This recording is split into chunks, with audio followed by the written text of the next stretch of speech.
So when the routine of everyday Las Vegas gets to be a little bit of a, I don't know, grind, one escape might be booking a staycation. Today on CityCast Las Vegas, we talk with downtown business person and market in the alley curator Jen Toller. Jen's a big fan of staycations, so we get her insider tips for doing it downtown and how locals can play faux tourists, especially for big events like Life is Beautiful. It's Tuesday, September 5th. I'm David Figler, and here's what Las Vegas is talking about.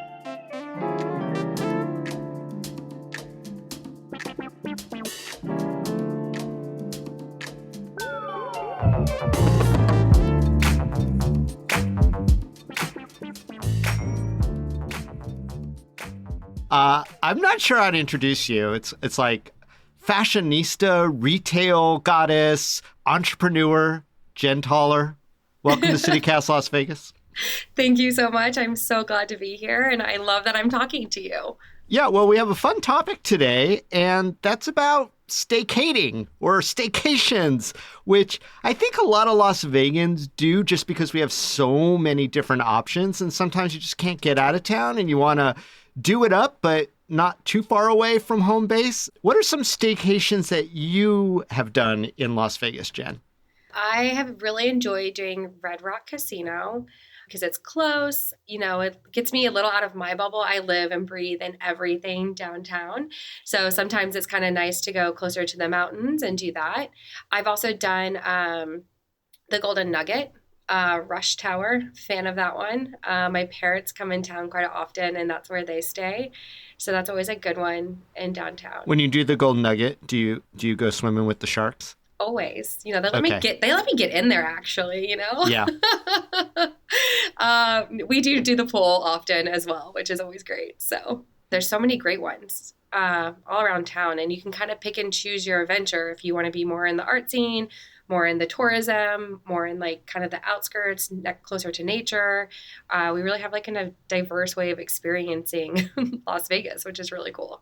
Yeah, I guess one way to kind of contour your staycation would be to decide if you're going to be 100% in the bubble, like you mentioned, cosmopolitan. You could certainly get great, like expensive meals. You could go down to the pool. You could go catch a show. You could go peruse the retail, even close by to like Crystal's Mall, and spend all that money just in your little bubble. Or you could pick a time when there's just something interesting happening in walking distance from where you are, right? Yeah, absolutely. One thing that I'm thinking of right now, probably one of the biggest upcoming events in downtown, of course, is Life is Beautiful, their 10th anniversary.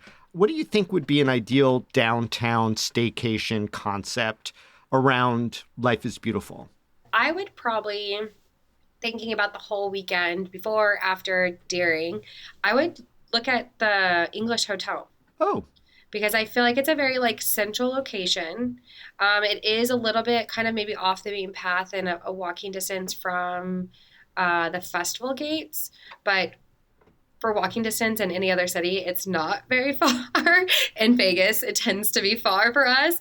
But and the weather might be better-ish. Yeah, it should. This year is always like a toss-up on the weather, but what I love about the thought of the Todd English is that you can start your day in the Arts District before you go out to the show, because the doors don't open until 3:30 or so. So you can kind of come over here. We've got a great hub of coffee shops and little like, you know, light bites, retail. Kind of start your day here, slowly make your way over to the Fremont experience, have lunch or maybe a late lunch, pre-drink or whatever you might want to do before you go into the festival.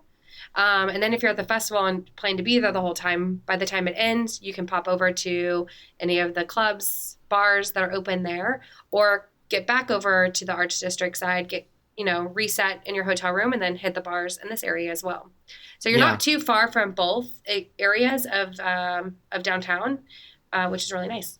That does seem like a good central place, right? Because it's on First Street, very close to Arts District. But The reason I bring up Life is Beautiful, not just because it's coming up, but I know that you have a very special connection with it as well, because one of your projects, I would call it probably a passion project, knowing what I do know about you, is something called Market in the Alley. And that happens throughout the year. It used to be on Fremont Street. It's moved back into the Arts District a little bit. But Life is Beautiful has a space for Market in the Alley too. Yeah, when I started, I think I had maybe like 20 vendors, like 200 people that showed up. And now today I have a database of well over 400. We Whoa. usually curate anywhere from 50 to 70 vendors during a market, and we have anywhere from 1,000 to 4,000 people that show up. So it's Wow. evolved. Everything to me is very quality. We have amazing ceramicists that you would see these pieces in restoration hardware, high end furniture companies. And here it is, beautiful, handmade, quality, and reasonable to take home, to jewelry, to, vintage curations, everything that you can kind of think of. In the Arts District, that's our flagship location. I'm able to curate a lot more food options with this location. So you get a lot of diversity in the food and kind of the locals play on their cuisine, which is really fun too. Yeah. I mean, it is in my mind, Market in the Alley as it exists in the Life is Beautiful footprint is probably the most intensely local part of the festival. Yeah, I would agree. I think you get this like very hyper focused spotlight on the local community with Market in the Alley. Granted, you are in the footprint of our local community as the festival goes, but to have that condensed experience has been a beautiful thing to offer, and the local community is like beyond grateful to be a part of it. Some regulars, you have Carrie with Woof. She makes jewelry out of resin, and she crushes it every year. Get your fashion flair with her jewelry. You have Abby, who does art and illustration, and Jim Jacks, recycled propaganda, Mila with Green Morning Art, a lot of really cool vintage. There's so many. I have about 56 spots of people. So it's I can go through the list, and I don't want to leave anyone out.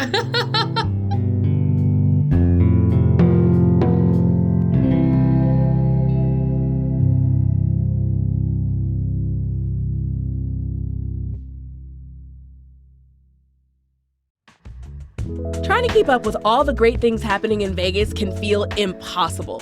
If you want a list of things to do in town, curated by locals, then you want to go to the list.vegas. I love it because it's easy to read and easy to navigate. You can search the calendar for cool events or filter by category. Everything from local theater to classical music, food festivals to improv comedy, from dance to delicious dining.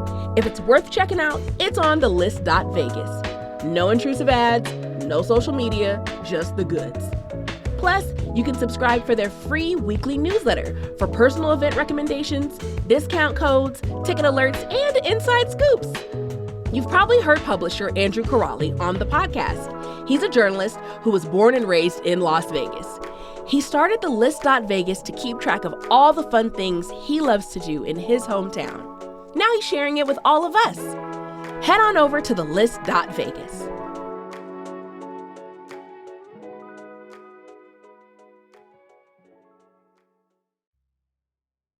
Do you have a sweet insider tip about navigating the Market in the Alley inside Life is Beautiful if people are in there or ready for the festival? Go there early. It's known that a lot of people go there first to get like their special custom local art or piece to wear through the weekend. A lot of them will hold or ship for you as well. So definitely ask if you don't want to carry something around. Yeah, because that Um, could be a pain in the butt yeah, for and sure. it's a beautiful thing to do early. There's a window of time that sometimes there's not. The shows haven't really started, or you've got some gaps. So it's a beautiful thing to go to and really sit and explore. We're also introducing a really cool element of more customization and interactive vendors. And so there'll be some things where you can go like learn how to tuft and make a little coaster, or make a rug, and they'll ship that to you if you want. Oh, you're To doing like workshops during the market in the alley? Yep, it would be right near the market. So we'll be launching and talking about that exact location. It's within the block of Market in the Alley, but we're Okay. curating this really cool activation space where you can actually make and do stuff as well. So come early and schedule your time so you know when you can kind of like learn a craft and then also connect with these amazing, talented small businesses. Oh, neat. And again, that area is right across from Ferguson. This year, are you going to go all the way back to the bunkhouse space, or that's sort of the same footprint for Market in the Alley? Yep. So we'll start at that front entrance and take it all the way back into the bunkhouse yard. We'll have wild rind and cheese in the back as well. So you can come and get a nice little secret spot for food. And there's going to be a little beer tasting kind of activation going on back there too. So there is a little hidden gem of like food and drinks. So definitely come in there, hopefully beat the crowds and lines as well. Got it. Now, I'm assuming as much as you're devoted to Market in the Alley, that you also have some experiences cruising around Life is Beautiful. So let's expand the Jen insider tips. What are some good I don't know, inside tips for a local who might be on a staycation who is attending Life is Beautiful weekend? Definitely get the app and figure out who you want to see and when so you don't miss who you wanted to see. So I think that's like the biggest thing is mapping out that first and then really taking the time to discover. Like, I mean, obviously Market in the Alley is fantastic and I highly recommend and better see everyone there. But Sure. I'm super excited to see what Meow Wolf does inside the Western. I love going and finding all the culinary little gems. Cherie curates that and there's always such delicious chefs doing like kind of pop-ups. So they're very timed and not like the all the time food vendors. So definitely looking at the culinary experience and seeing who's cooking when and what, because you get some really interesting and cool, delicious food. I love to eat. I love to shop. I love to see art. Obviously the music is amazing. And so I try to not miss who I want to see. Yeah, I like the app because it does make it a little easier than carrying around the paper schedule and figuring out where things are and what you want to see. And they do have some little bells and whistles, so that's kind of cool. I agree with you very much on the culinary. You've got to kind of plot that out because you could overeat or eat stuff that wasn't necessarily what you wanted because you were just hungry. And then you like 10 seconds later walk by the dream spot and you're like, I just wasted it on a big old hot dog when I could have had like, something from Jose Andres. I don't know if he's involved this year. I Is have he no involved idea. this year? I'm not sure. I But bet what he if- is. I bet Jaleo's there. They're usually around. I mean, as I say that, I need to like. They just launched the food food lineup. list, yeah. One that I saw that's more of like just like the food that you can walk up to at any time is I don't know if you've had Old Manny's tacos. Mm-mm. It is delicious. I was super stoked to see them on the list. So that's definitely one to check out if you're not doing one of like the more curated chef experiences. So there's also the omakase that Jolene does. That's a coursed out meal. The pairing, it's more intimate. Every time I've been able to experience that, I'm blown Yeah. away. I think for staycators, and I've actually done it, even though, and this is so dumb, but I live so close to Life is Beautiful Festival. I mean, I am literally within walking distance. But sometimes, if we remember, we'll get an early spot, usually over at El Cortez, because it's right there on the edge of the footprint. And my insider tip is pace yourself, take a little break when you can, carve out a little nap time or foot rest time because you're putting on a lot of steps, and that can catch up with you, especially if you're drinking. So that's my hot insider tip. All right. Well, Jen, let's get back to the main topic, which is staycations. So what other stores or attractions downtown do you think people really should check out that maybe aren't as obvious as others during a staycation weekend? Well, I'm going to selfishly plug my other project. Again? Which is, No, that's I fine. know. Go ahead. You're Which here. is- You'll do it. Which is a Kin Cooperative, which A is Kin Cooperative. That's AKIN. Yes, that is. Thank you. Okay. So a Ken Cooperative, and it's a local retailer that I support over 50 different local artisans in the store. So a lot of people that you will see at my markets are within the shop as well. I also have a beer wine license where I focus on natural wine and imported beers and do a lot of workshops and gatherings just to deeper connect with our community, these makers, and just kind of like make it really interesting, unique, and fun. Yeah, and that's over on Commerce Street, which is sort of the latest thread of the Arts District, which is really interesting to me because I think a lot of people think of the Arts District, they're really just on Main Street, maybe Casino Center, but people don't realize how much is on Commerce Street. I mean, as long as we're on the street right now during our staycation near the Arts District, Jen, what are some of the other sort of new kids on the block, if you will, for commerce, which is, legit part of the Arts District? Oh, absolutely. I mean, you've been seeing some stuff pop up here the last couple of years.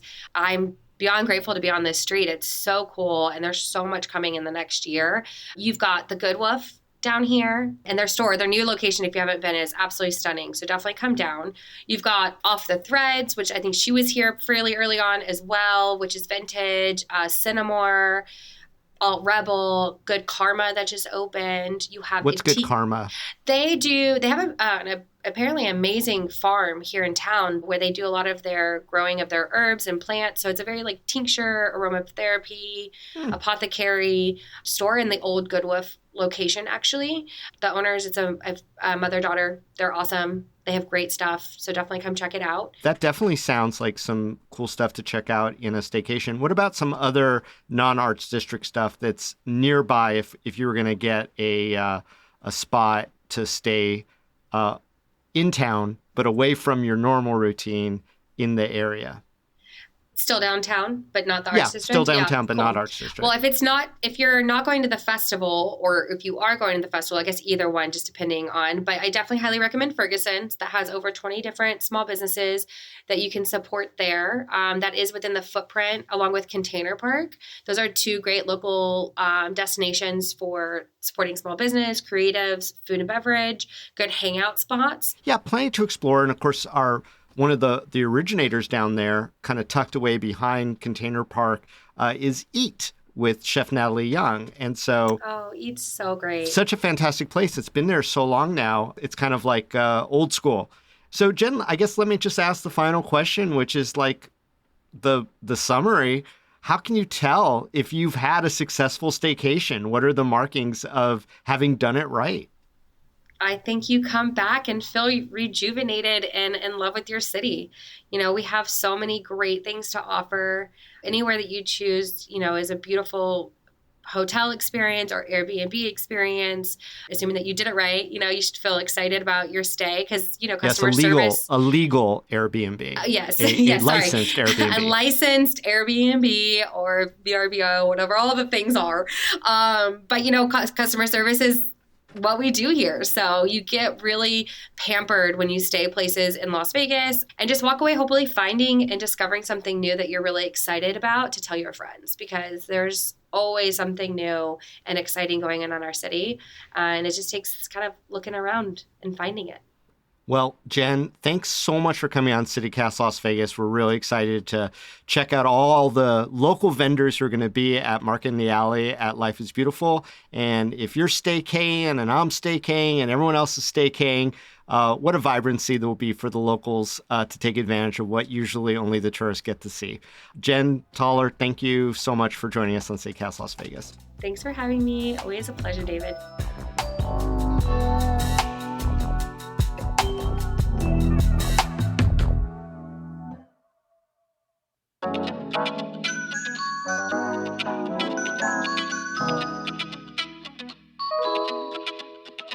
That's all for today here on CityCast Las Vegas. If you enjoyed the show, here's what you can do. Send this episode to your staycation buddy. Then rate the show, leave us a review, and subscribe to our morning newsletter. We'll be back tomorrow morning with more news from around the city. Take care.